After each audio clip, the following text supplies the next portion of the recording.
नमस्कार। कभी-कभी ये सोचना कितना अजीब लगता है ना? कि हजारों साल पहले लिखे गए एक ग्रंथ में आज की हमारी सबसे बड़ी मुश्किलों जैसे कि स्ट्रेस और अनिश्चितता का हल छिपा हो सकता है। आज हम भगवद गीता के इसी गहरे ज्ञान को समझने की कोशिश करेंगे। हम में से ज्यादातर लोगों के साथ ऐसा होता है।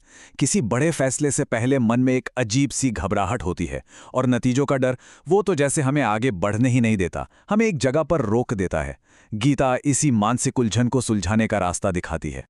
देखिए, गीता कहती है कि हमारा जीवन ही एक कुरुक्षेत्र है, एक युद्ध का मैदान। लेकिन यहाँ असली लड़ाई हथियारों से नहीं, बल्कि हमारे अपने मन के अंदर ही चल रही है। एक तरफ हमारा फर्ज है, हमारा कर्तव्य, और दूसरी तरफ हमारे अपने ही शक और डर। तो चलिए इस युद्ध क्षेत्र में पहला कदम रखते हैं।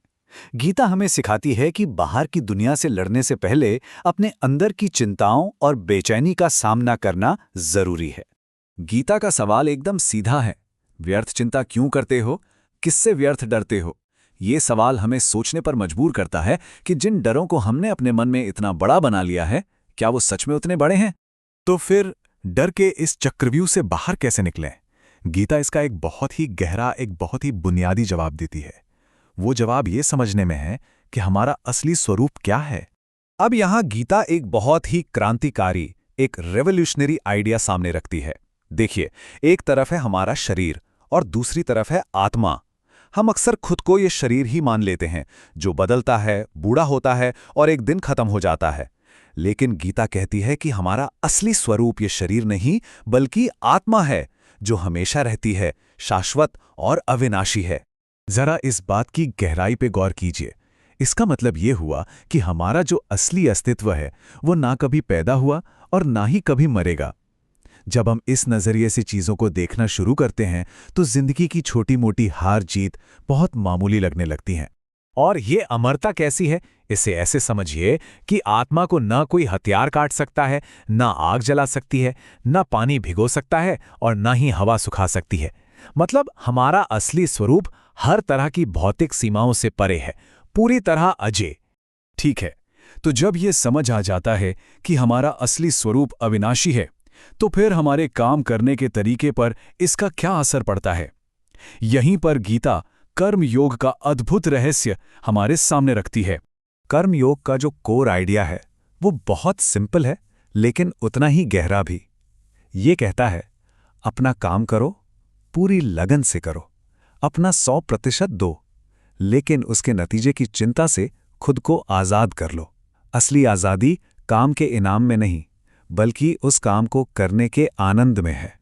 और इसी से जुड़ा है गीता का वो सबसे मशहूर श्लोक, जो हम सब ने कहीं ना कहीं सुना ही है। इसका सीधा सा मतलब है कि हमारा ध्यान सिर्फ अपनी कोशिश पर होना चाहिए, अपने एफर्ट पर, ना कि परिणाम पर। क्योंकि परिणाम तो और भी बहुत सी चीज़ों पर निर्भर करता है, जो हमारे कंट्रोल में है ही नहीं। तो होता क्या है जब हम खुद को नतीजों से अलग कर लेते हैं? होता यह है कि हमारे ऊपर से चिंता और तनाव का एक बहुत बड़ा बोझ उतर जाता है, और ये हमें जिंदगी को एक बिल्कुल नए, हल्के और शांत नजरिए से देखने की ताकत देता है। गीता एक बहुत जरूरी बात याद दिलाती है कि इस दुनिया में अगर कोई चीज पक्की है तो वो है बदलाव, परिवर्तन। सब कुछ बदल रहा है, मौसम, हमारा शरीर, हमारे हालात। तो फिर किसी एक नतीजे से इतना क्यों जुड़ना, जब वो खुद हमेशा रहने वाला नहीं है? ये बात इस विचार को और भी साफ कर देती है। आज हमारे पास जो कुछ भी है, चाहे वो पैसा हो, कोई पद हो या रिश्ते, वो हमेशा के लिए नहीं है। जब हम इस सच्चाई को मान लेते हैं, तो चीज़ों को कस के पकड़ने की बेकार की कोशिश बंद कर देते हैं और एक गहरी शांति महसूस करते हैं।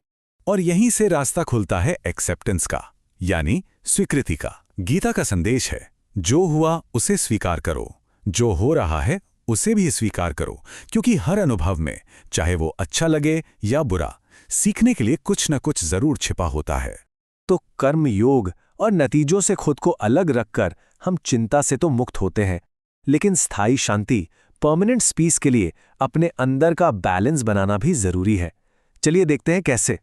गीता 3 सबसे बड़े भीतरी दुश्मनों से सावधान करती है: इच्छा, क्रोध और लालच। इन्हें आत्मविनाश के 3 दरवाजे कहा गया है। देखिए, जब इच्छा पूरी नहीं होती तो गुस्सा आता है, और ज्यादा पाने की इच्छा लालच को जन्म देती है, और ये तीनों मिलकर मन की शांति छीन लेते हैं। तो फिर इन सारी शिक्षाओं का फाइनल गोल क्या है? मकसद है एक ऐसा मानसिक संतुलन बनाना जहां सफलता में बहुत ज्यादा उछले नहीं और असफलता में बुरी तरह टूट ना जाए। एक ऐसा मन जो हर हाल में शांत और स्थिर रहे। तो आखिर में ये सवाल सोचने वाला है कि आज हमारा युद्ध क्षेत्र क्या है?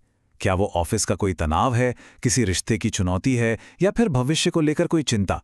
सोचने वाली बात यह है कि गीता का ये हजारों साल पुराना ज्ञान हमारे आज के इस कुरुक्षेत्र में हमारा सारथी कैसे बन सकता है।